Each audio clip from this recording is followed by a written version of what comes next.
I was the only one home one Saturday night.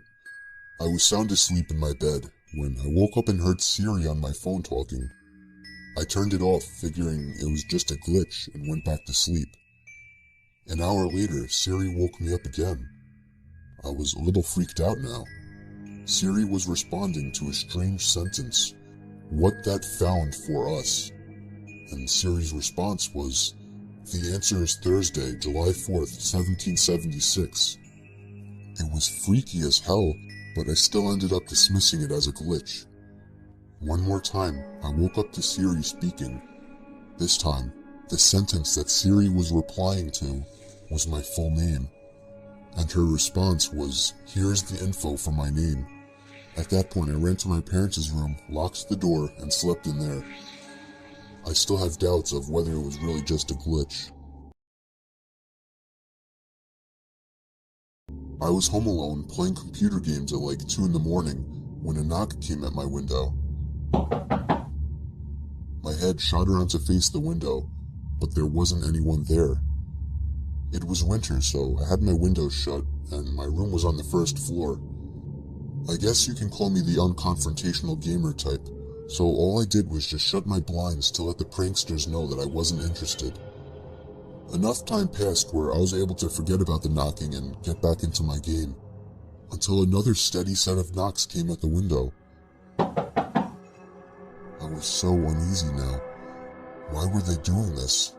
Why couldn't they just leave me alone? But by the slim chance that they actually needed something, I lifted the blinds and pulled open my window just a crack. That was the biggest and most foolish mistake I'd ever made.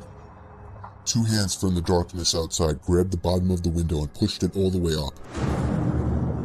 I started screaming, throwing non-stop punches at the hooded man dressed in all black trying to enter my room. I grabbed the lamp sitting on my desk and bashed him in the head with it. He fell back outside, giving me the chance to shut my window.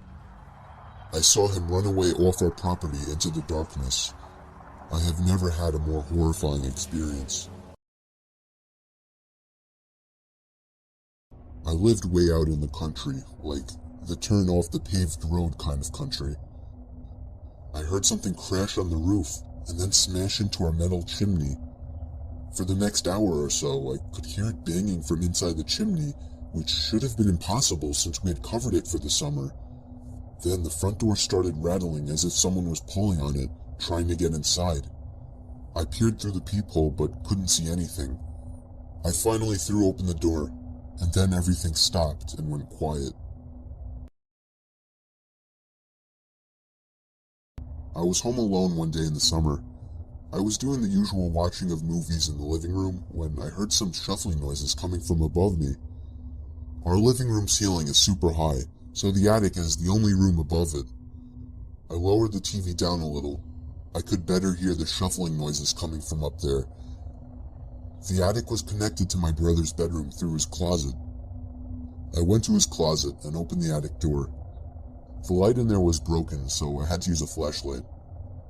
I only made it about 2 steps in, before I heard the sound of the weak wooden floors across the attic creaking, and then the sound of something brushing up against one of the plastic bags on the floor.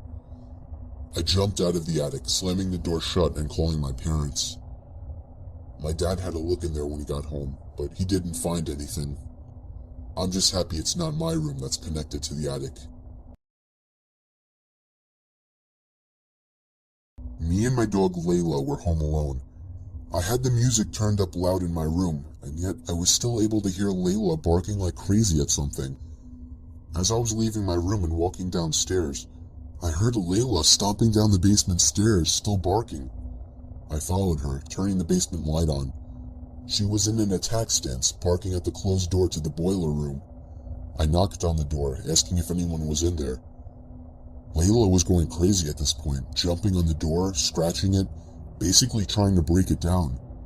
I decided that if something was really in there, I didn't want to see what it was. I dragged Layla by the collar all the way back upstairs and locked the basement door. When my dad got home, I made him check the boiler room, but on his way there, he saw that there was a ladder placed on the wall by the basement window, and the window had been smashed open. My dad called the police, sounding worried, but I didn't yet know what was going on. Turned out Layla was barking at an intruder, and that I should consider myself lucky that I didn't open that door.